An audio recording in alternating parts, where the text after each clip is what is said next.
တနေ့ပတ်လုံးမှာ3ချိန်လောက်ပဲအစားစားပြီးအသက်ရှင်တဲ့ monster ကျွန်တော်တို့တွေများကတော့မနက်စာဘာစားမလဲနေ့လယ်စာဘာစားမလဲညကျရင်ဘာထပ်ဆွဲရမလဲဆိုပြီးတစ်ချိန်လုံးပူပန်နေရတာပါဒါရက်လုံးမယ်ဆိုပြီးပါဇက်ကပြောလက်ကမုံအိမ်ဖောက်နေတဲ့ကျွန်တော်တို့လူတွေအတွက်တော့ဒီကောင်ကဆရာကြီးပါပဲသူ့နာမည်က Gila Monster တွေ American ဒေဂန်နေရာတွေထဲမှာနေပါလိ Monster ဆိုတဲ့နာမည်တက်ထားပေမဲ့တကယ်တမ်းကျတော့သူကကမ္ဘာပေါ်မှာအပြင်းဆုံးအေးအေးဆေးဆုံးနဲ့စားတောက်မှုပုံစံအစမ်းကျယ်ဆုံးတတ္တဝါတစ်ကောင်ဖြစ်နေလို့ပါပဲသူတို့ရဲ့ life goal ကရှင်းပါလိအများကြီးစားများများအိတ်ပြဿနာမရှာနဲ့ဆိုတာပါပဲဒီ Gila Monster တွေကသူတို့ဘဝရဲ့90%နားထောင်တာမမှားပါဘူး90%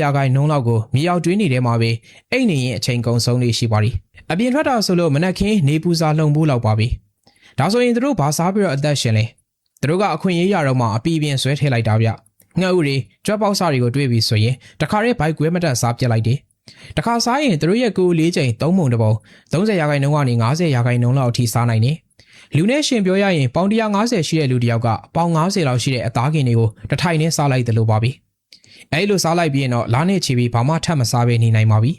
ပူနေတဲ့အာဟာရတွေကိုသူတို့ရဲ့အမီးထဲမှာအစီအဖြစ်တင်ထားလိုက်တယ်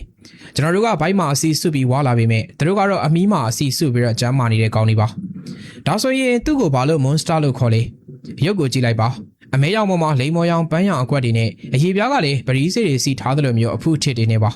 ဒီရောင်တွေကိုမြင်လိုက်တာနဲ့ငါနားမလာနဲ့ငါမှအစိတ်ရှိတယ်လို့သတိပေးနေတာမျိုးပါပဲသူကကဘာပေါ်မှာရှာရှာပါပါအစိတ်ရှိတဲ့ပုတ်တင်မျိုးစိတ်ပါ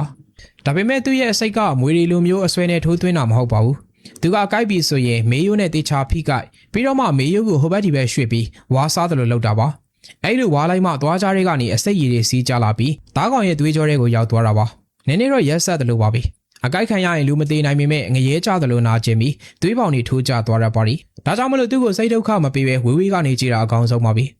အဲ့လောက်ပြင်းဒီလောက်အစိတ်ပြင်းတဲ့ကောင်ကလူသားတွေအတွက်ကျေးဇူးရှင်ဖြစ်လာမယ်လို့ဘယ်သူထင်မလဲ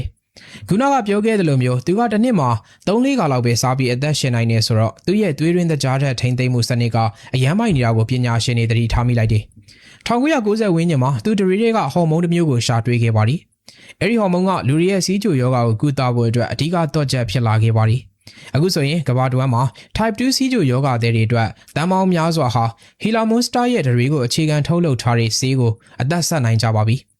ဟိုတလောကခေတ်စားသွားတဲ့ကိုလေးချိန်ကြစေတဲ့ဆေးတွေရဲ့မူလအစကလေးပဲဒီကောင်ကြီးတွေစီကားလို့ဆိုရပါလိမ့်မယ်။ကဲဒီကုန်းချုပ်ရရင်တော့ဒီ Gila Monster ဆိုတာကနာမည်စုံနဲ့ကြော်ကြပါမယ်။တကယ်တမ်းတော့လူသားတွေကိုတိတ်တိတ်လေးကဲတင်ပေးနေတဲ့ဟီးရိုပါ။သူတို့ကကျွန်တော်တို့ကိုသင်ခန်းစာတစ်ခုပေးပါလိ။ဘဝမှာအမြဲတမ်းပြေးလွှားလှုပ်ရှားနေမှထူးချွန်တာမဟုတ်ပါဘူး။သူတို့လိုပဲအေးဆေးဆေးနေလိုအပ်တဲ့အချိန်မှထိထိရောက်ရောက်လုပ်ပြနိုင်တာလေးအောင်မြင်တာပါပဲ။ဒါပေမဲ့သူတို့လိုတစ်နှစ်3ခါပဲစားတာမျိုးတော့မလုပ်ကြပါနဲ့ဟုတ်။ကဲနောက်တစ်ခါဘယ်လိုထူးဆန်းတဲ့တတ္တဝါအကြောင်းပြောပြရမလဲ။